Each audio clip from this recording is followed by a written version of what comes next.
जैसी हनुमान जी की सेवा अन्यत्र कहीं होती नहीं, जैसी हनुमानगढ़ी में जिस विधि से हनुमान जी की सेवा होती है। और वो बड़ी प्राचीन पद्धति है, परंपरागत।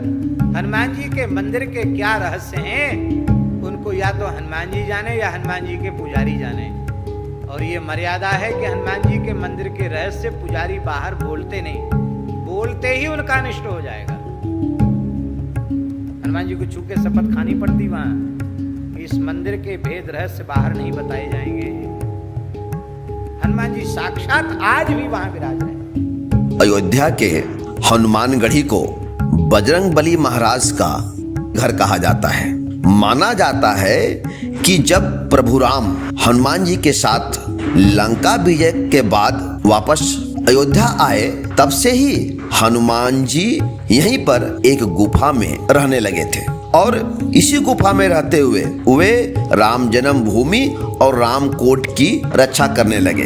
दरअसल यह मंदिर एक गुफा मंदिर ही है। कहा जाता है कि लंका जीत कर लाए गए कुछ निशान आज भी यहाँ हैं, जो लोगों को आश्चर्यचकित कर देते हैं। वह खास निशान है करीब 4 मीटर चौड़ा और 8 मीटर लंबा एक ध्वजा। मान्यता है कि यहाँ हर पूजा से पहले लगभग 20 लोग इसे पकड़कर राम जन्मभूमि स्थल तक ले जाते हैं, जहां सबसे पहले इसकी पूजा की जाती है। इस ध्वज के साथ ही एक गदा और एक त्रिशूल भी निशानी के तौर पर यहाँ विराजमान है। अजर अमर गुण निधि सुत होहूं, करहूं बहुत रघुनायक छोहूं। माता सीता का यह आशीर्वाद मिलने के बाद हनुमान जी वैसे भी अजर अमर हो गए हैं, इसलिए यहाँ पर आज भी विराजमान रहते हैं। मित्रों, इस हनुमानगढ़ी मंदिर में प्रतिदिन एक ऐसी गुप्त पूजा भी किया जाता है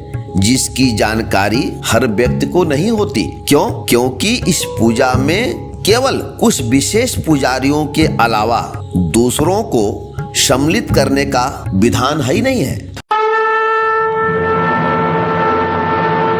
नमस्कार मित्रों, अयोध्या यात्रा की इस कड़ी में आपका स्वागत है।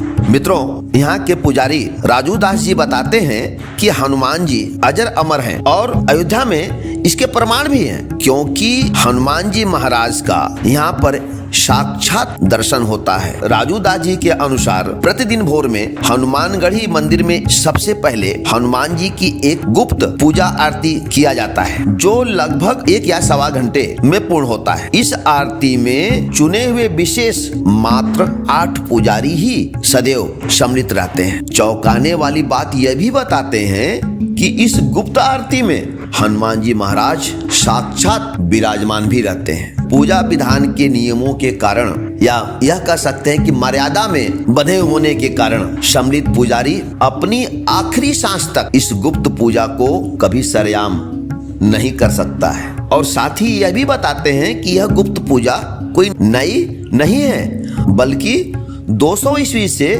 चलती चली आ रही है और ऐसा गुप्त पूजा देश के किसी भी कोने में नहीं होती है। मित्रों, गौर करने की बात है कि हनुमानगढ़ी अखाड़ों का गढ़ है। इसमें 4 प्रधानमंत्री और 1 राष्ट्रपति होते हैं। आमतौर से मंदिरों में एक ही महंत होते हैं, किंतु अयोध्या में 4 महंत और 1 गद्दी नशीन होते हैं। हनुमानगढ़ी के गद्दी नशीन को हनुमान जी का स्वरूप भी माना जाता है। गद्दी नशीन वही होते हैं जिनकी उम्र 60 वर्ष से ज्यादा हो गई हो, और जो गद्दी नशीन होते हैं उनकी मृत्यु के बाद ही उनका शरीर मंदिर से बाहर निकाला जाता है। इसके पहले वे मंदिर से बाहर नहीं जा सकते। बस जब तक हैं तब तक उन्हें मंदिर परिसर के अंदर ही बस केवल पूजा पाठ और दर्शन से मतलब रहता है। जय श्री राम मित्रों, श्री राम दूतम शरण प्रबद्धे।